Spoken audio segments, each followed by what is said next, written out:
Technically, it's early summer, very early summer. It's April, first week in April, and I'm going to show you how to take some cuttings of this Erysimum called Bowles Mauve, one of my favourites. This particular plant was doing really well last year, and he's loving the heavy soil that I've got up here. It's kind of a it's mixture really. There's I find bits of clay, I find a lot of chalk, because we are on chalky ground up here on the Lincolnshire Wolds, and it's done really well. But we had 3 storms come through, if you remember that, in February, and this is what happened. It got hold of it, and it's literally, well, it's not literally, it has killed all this side of the plant itself off. So it's with this in mind, I've decided I'm going to take the cuttings now. Now, it is a good time to take cuttings now. If you're taking these type of cuttings, you want to be going on sort of some semi-softwood, really, to take cuttings from this. And by that, we mean the growth that it put on last year at the end of the year. And this particular thing should have relatively... I'll just try and demonstrate first. Right, this one here, it's got a flower on it. It's quite hard. You won't want to be taking cuttings from that because it has a flower. You've got another one here that's producing a flower. That wouldn't stop me. I would simply nip that flower out, but that would make quite a good thing. Now, the perfect ones are here. So there's practically no flower in there. In fact, there's no flower at all. It goes quite a way back to the actual branch itself. These are the types we need to be looking for. Now, what I'm going to be doing with this one, because it's had this wind damage, it's absolutely... It's knackered it, to be honest, and it needs to go. I've already planted this area with some grasses to actually fill in once this is gone. So I'm getting to a point now where this seems to be dying more and more each day I look at it. So we really need to get on with this. So it's a good time. It's a shame because I'm going to miss out on all these little flowers. They've got to go. There's no point in leaving them in there. I've got to take the cuttings. So what I'm going to do is sort of show you the way I do the cuttings of this. And I've always been successful before. I've always took good cuttings from these things. In fact, this is from a cutting of several cuttings that I took a long time ago. And it did really well up to these 3 storms. Now, what do we need when we're taking cuttings? Simple. We need a plant pot full of something like this. This is just my own mix. There's a bit of bark in there, there's some perlite, there's some grit, and it's just a standard potting compost, really. Well, more of a professional potting compost. Now, there is some feed in there that you can see. It doesn't really need that feed. The reason the feed's in there is because I mix on a potting bench, and we end up mixing different feeds in there, and it don't matter. I'm not going to waste it. I'm not just going to pick all those bits out. The other thing we need... I mean, this is obvious to most of you, but to the people who've never done this before, it's not so obvious. A pair of secateurs. Any secateurs will do. Nice and sharp, clean. I'm a bit of a rum lad for not cleaning my secateurs. I don't seem to mind. I've never really get problems with them. Let me just give you a tip on this. This one's a Niwaki secateur, one of the best makes you can get, to be honest. There are a lot of Bergen and Ball do one similar to this with this particular thing here. And what a lot of people do, they tend to just leave that. And what happens is it ends up catching itself there like that, and it just seems to shut itself. But what you don't realise, or a lot of people won't realise, is that is designed to be pushed back in like that. So it won't cause you a problem. So when you're clipping, it can never lock itself back up. So just bear that in mind. Now, the reason I've prepped this pot already is because I'm a distance away from the greenhouse. And I just wanted to get this done quick. Right, so what we do, I'm doing this on my own, so I'm going to be a little bit clumsy with it. There's nobody here to film me. I'm going to attack this one first. That one there. So can you see? Bit of a rhetorical question, this, isn't it? Because you're not going to answer this. Anyway, there you go. There's the stem, and it goes right up to the main branch. So what you do, there's 2 ways of doing it. The first one I'm going to demonstrate is simply rip it off the stem. There we go. So what we've got there is a bit of an eel. That's classed as a heel cutting. I'm going to do nothing with that at the moment. I'm simply going to just throw it into me decking, and then we're going to look for more. Now, I'm expecting to find quite an amount here. Now, I'm not too worried how I'm taking these off at the minute. Again, I've taken off another heel cutting. Lovely, that's a good cutting, that. We're looking for something sort of 6 inches long if we can. If you can't, don't worry, you know, it'll be fine. These are so long because of the way the plant's grown, so they're doing really well. And actually, I'm probably going to get more plants out of this than I'd realised. I'm going to take as many as I can because I've already got 3 of these in as an insurance policy, but I want to get as many as I can because I like to grow these things on and I like to give them away often, or I put them back in my own garden. So there's a lot of good sort of cutting material. So as you can see, I'm going for these non-flowering sections. I'm literally pulling them away. And every time I'm getting a little heel on these. I don't usually get that. I suspect it's because it's quite a mature specimen. We'll come round to this side, show you this side. There's a lot with flowers on. Now this is all these are what I would really call semi-ripe cuttings. They're quite hard, but they're not as hard as you think, or as hard as they look on here. And there's just so many flowers on it. Oh, it's just such a shame, but there's nothing I can do about it. I could leave it here. I can leave it here and let it do its thing for the rest of the time. But to be honest with you, I'm wasting my time. It just looks a mess in the garden. And there are a lot of people that leave these for the bees, and maybe I will leave it for the bees for now. But it's just such a mess of dead plant. And so, you know, there's not a lot of point in leaving it, but I may leave it a little bit longer to let the bees and them little critters. There's a smaller one there. Yeah, the bees and them little critters get their feed out of it. That's a smaller one. Just let's compare them before we go much further. So here we go. There you go, look at that. There is a difference. Won't make no difference to the plant. I'm going to try and find as many as I can, but to be honest, this is such a prolific flowerer that a lot of the stems have already got flowers on them. Here we go, there's a bee buzzing around it, let me show you. And that's why you should be leaving them. I don't know if you saw that. The bees come in and they want it. I have plenty of plants around here for the bees, so I won't be too worried about it.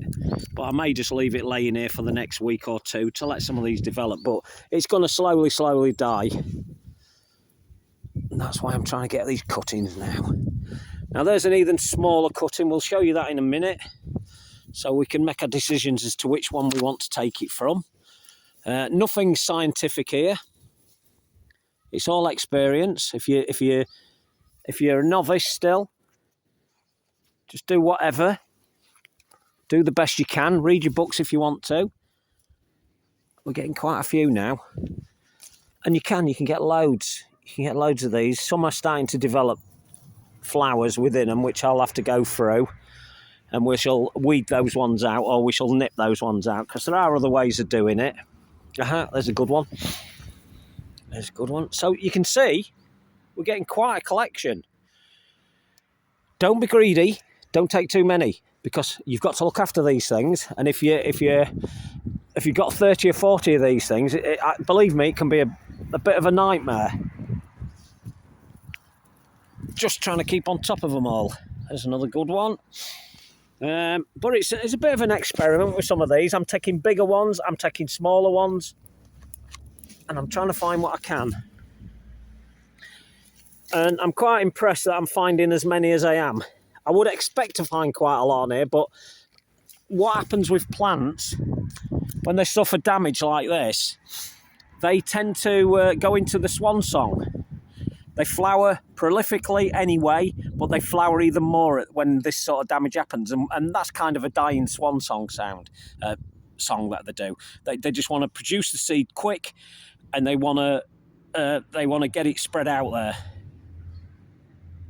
and that's before they die. Now the yellow stick in there, that's just to support it, just to make sure that I could get some of these cuttings as and when I got round to it and when the time was right. And the time's been right for about a week, really, to be honest. Oh, that's a good one. So we've got some good ones. The plant itself is beautiful. It's called Erysimum Bowles Mauve, and it's really, really a nice plant. I've grown this on sand as well as where I am at the moment, which is quite heavy. The soil here is quite heavy. There's, can you see any chalk? I don't think you can see much chalk in here because I tend to pull out the bigger chunks, but it's chalky. It's in a mixed border. As you can see, this is my mixed borders. It's next to a formium. Oh, and look at that, you see. I never used my secateurs, did I? I'm showing you the secateurs because it's really the way that the amateurs or the novices would want to tackle it. I'm used to it, so I just pull them off. But you will need the secateurs in a minute. See if we can just find one or two last ones. There's one there. Another one there, you see. And is there any more? There'll be loads in here that I'm just not seeing, but I've got to be careful because I've already got way too many. I'd prefer to have some more sappy stuff, but I'm getting what I'm getting at the moment. Right. Okay. Let's see if I can just position this now on the tripod. I've got a bit of a tripod here, so let's see if I can show you. So you can see, what have we got from this? 1, 2, 3, 4, 5, 6, 7, 8, 9, 10, 11, 12, 13, 14, 15, 16. About 19, 20 cuttings out of this. Quite easily. Now, I'm going to show you. Bear with me. So there we go. We've got that. What is that? 6, 7 inches. Easily that. Long. I would prefer that to be a little bit shorter, personally. It's got a heel cutting, so we're going to... Where's the camera? It's got a heel cutting on it, so we'll go with that. And we've got some good heels on some of them, so we'll demonstrate one of the better one. Because what I'm going to do is I'm going to demonstrate a couple of these, and then I'm going to call that sort of it, because I really need to get on with these. And with not having any assistant here to help me, it's a bit problematic. Right, so what you can do, this heel, the green heel there, you can leave that alone. You can simply scrape some of the cambium layer off, or down to the cambium layer. And what will happen there is it'll produce, but actually it'll produce well anyway. From that section there, let's try and demonstrate with another one. Right, there you go. From that section there, it'll produce loads of root. Now, if you've got a lot of top growth, and that's not demonstrating it very well, what I do, I pinch out the top. So I literally get my fingers in there. Nothing's crucial, nothing's precious at this point, and I literally rip them off. You don't want too many leaves on there because it's actually taking away, it's going to make the moisture go quicker, and it really wants to be rooting. So I tend to take quite a lot off. The other option, simply get your secateurs and nip them. Like that. So you're reducing some of the moisture.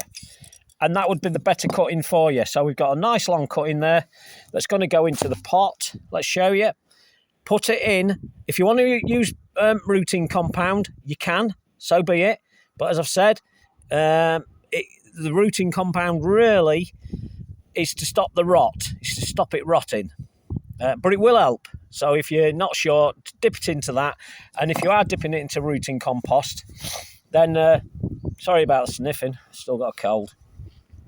I would get yourself some sort of a prodder and push it down. That's if you've got the rooting compound on, because you don't want to lose it. So what I do is and I will do this when I'm back in the greenhouse, I get that down as far as I dare to there. So it's quite a distance in. In fact, really, if I could, I'd have got that down to the green leaf. But I know these are that long that it doesn't really matter. Okay. Right. Can I show you another? Right, another method. A lot of these have come off on eels, which is really good. I'm going to try and utilise that to my advantage. But for those of you who have taken real soft, sappy cuttings, I'm going to demonstrate how you should do it. If you've got this soft sap... Oh, hang on a minute. This one here would probably be more like it. Right, Your soft sappy ones will probably be about 3 inches long, like this. What you're looking for, if you want, feel down the stalk itself, and I can see these anyway. You feel down the stalk, you'll find these little raised sections, and what you should do is you should cut underneath that section. Now, if it's soft and sappy rather, and that'll be good, because what you're looking for is the roots. Sorry about this, but it's a bit difficult on your own. The roots will come from that section. Now, I do tend to scrape away on that as well. I don't know why I do this. I've always done it. It's always worked for me. You don't need to, but I advise you to do it if you're inexperienced. So you just expose that cambium layer, that layer there, and it should produce loads of roots from that. Again, look, if you can't see this very well here, but it's trying to produce a flower. That's the last thing you want it to do. So you nip that out. And again, even with the soft sappy ones, remove some of the leaf. Just take it off. Doesn't need it at this point. It wants to produce roots at the base of that. And if this was a soft sappy one, I suggest you push some sort of dibber into the side of the pot and then simply pour it down, because soft sappy ones won't take it as much, whereas this will, because it's semi-hardwood. So it's going to push in quite easily. But when I get to the greenhouse, I will use the dibber to get those in. And then what your intention is that you're going to put these all the way around this pot. You can put some in the middle if you wish. Just bear in mind that once these plants start growing, there's going to be a thick mass of roots in there. It's going to take 6 to 8 weeks for these to root out. I would leave them alone anyway for the rest of the year. And I wouldn't put them out. It will get some sort of a regrowth. Once they start growing, you'll spot it. The ones that die, it'll be obvious they died, and they'll be browny, horrible looking colour. And yeah, that's about really all I can tell you on that. Do that, water them, keep them in a... You could actually put a plastic bag over, by the way, to keep the moisture into these. I tend not to do that. I tend to just sit them in some sort of little tray and let the water suck up naturally. And if it looks waterlogged, I tend to take it out of that. I keep my eye on it constantly. If you haven't got a greenhouse, don't worry about it. Get them in a protected area at the moment, because, at this time of year, we can still get some heavy frost, which could kill them. So you need to be aware of that. And any questions at all, just fire them to me. My potting compost is, like I said, it's just a made-up one. It's just a normal, average, everyday potting compost. I've added some grit, some perlite, and a little bit of bark chipping in there. That's all I've done. It doesn't need it. Your average potting compost mix you can buy will be as adequate and won't cause you a problem. But as I say, I've got access to all these things, so I've done it this way. So 6 to 8 weeks should be rooting. At that point, if it looks like the growth is good and it looks like they're away and the leaves are growing, take each one out individually, pull them apart. You'll see, I tap the lot out, and you'll see there'll be roots all over the place. And what you must do from that is individualise them, gently pull them apart, put them into water if you wish, swirl it about in a bucket, and they should naturally all come away from each other if you're a bit worried about the root system. Get them roots pulled apart for each one, repot them up into something like a 9 centimetre or maybe a litre plant pot, and just leave them. Let them get on with it. Okay, hope you've enjoyed that little thing, and I hope it's answered a few of your questions.